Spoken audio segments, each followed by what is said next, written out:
আসসালামু আলাইকুম সবাইকে। সবাই কেমন আছেন? আশা করি আল্লাহর মধ্যে সবাই ভালো আছেন। আলহামদুলিল্লাহ আমিও ভালো আছি।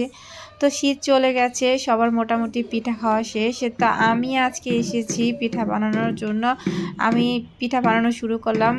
শীতে আমি কিছু পিঠা বানিয়েছি, কিন্তু এই পিঠাটা খাওয়া হয়নি। তাই আজকে পাটিসাপটা পিঠা বানানোর জন্য চলে আসলাম। পাটিসাপটা বানাবো না, পাটিসাপটা পিঠার পুর বানাবো, খিরসা বানাবো।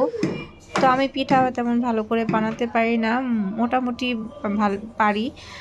তো বুঝতে পারি কোন পিঠাটা ভালো হয়েছে বা কোন পিঠাটা খারাপ হয়েছে। তো পাটিসাপটা পিঠার খিরসা বানাবো। খিরসা বানানোর জন্য প্রথমে আমি 1 লিটারের মতো দুধ দিয়ে দিলাম। তারপরে দিয়ে দিলাম গুঁড়ো দুধ, যেন দুধটা ঘন হয়। তারপর এটাকে ভালো করে নেড়ে চেড়ে দিয়ে দিব মিঠাই। একদম অরিজিনাল মিঠাই।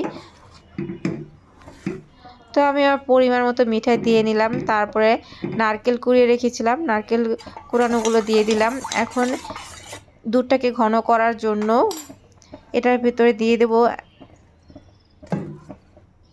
পোলার চালের গুঁড়ি।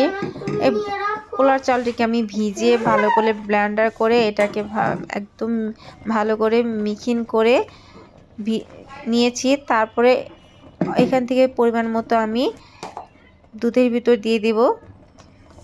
যতটুকু ঘন প্রয়োজন আমি সেই অনুযায়ী দেব। তো আমি একদম বেশি ঘন করব না, মোটামুটি করব, যেন বেশি শক্ত না হয়ে যায়। তারপরে দিয়ে দেবো একটু 1 চিমটির মতো লবণ। আমি সব মিষ্টি খাবারে অল্প একটু লবণ দিয়ে থাকি, একটুখানি। সত্যি করে বলছি, এইভাবে যদি কেউ খিরসা বানিয়ে পাটিসাপটা পিঠা বানান তো খুবই মজা হয়। যারা পিঠা খেতে পছন্দ করে তারা খেয়ে বলবে যে না, খিরসাটা খুব মজার হয়েছে। পিঠা যেমনই হোক, পাটিসাপটা পিঠাটা যেমনই হয়েছে, কিন্তু আমার খিরসাটা খুব মজার হয়েছে, তাই আমি আপনাদের সাথে শেয়ার করলাম। তো আমি একটা কড়াইয়ের ভিতরে ব্যাটারটা দিয়ে দিব।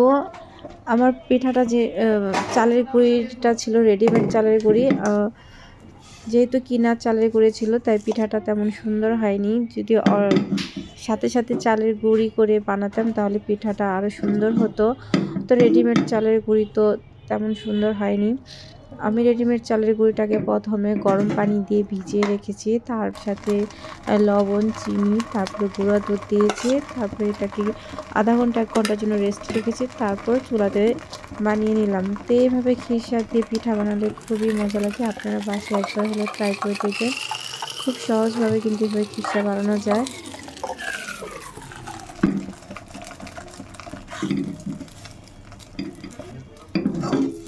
এই দেখেন মোটামুটি এমন হয়েছে।